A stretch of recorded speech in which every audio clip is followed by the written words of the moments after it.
Carnarvon represents the first big recognition in Australia that Australians were willing to pay hard cash to buy big properties to preserve what is their natural heritage and a unique part of the Australian landscape.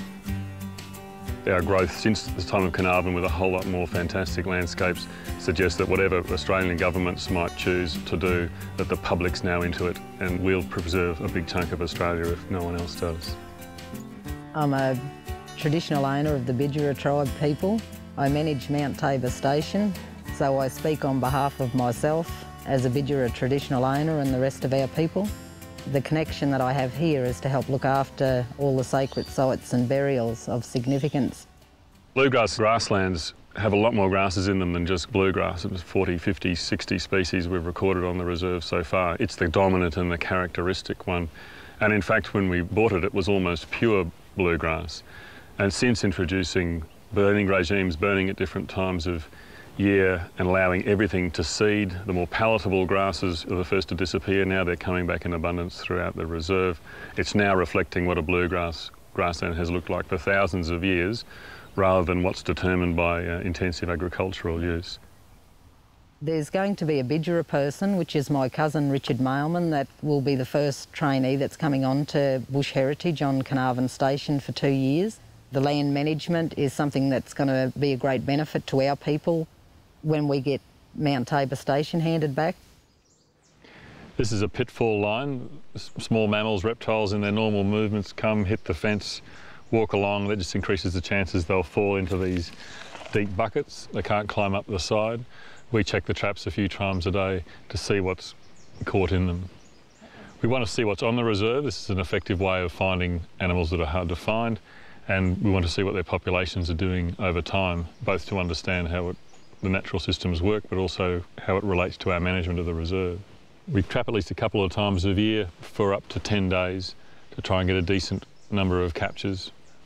We're finding a good diversity of small mammals, about 9 species altogether across this system of traps through different environments. A lot of these sites were quite degraded when we first started trapping, and each time we trap we find a new species here, which is basically tells us that their populations are increasing to the abundance where we can detect them.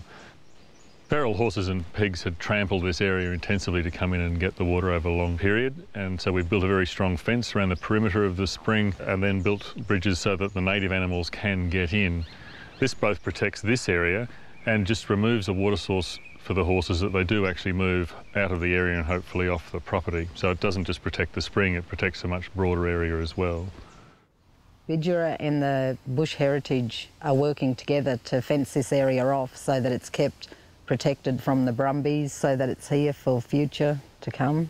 The spring, it is very important to our people. All watercourses were very important. That was a part that you grew up with the storytelling of the Mundagutta and different things like that that still carries on today. Around the springs there's a lot of our old artefacts, grinding stones, dishes, axes, all of those sorts of things are starting to surface. And to see evidence of artefacts, places where they've camped, things like that out on land is something that I'll continue to look after and protect with the help of Bush Heritage and the surrounding properties until the day I die, as long as I'm up here. Bush Heritage would like to see across the country a complete collection of its landscapes and ecosystems protected from conversion to other land uses.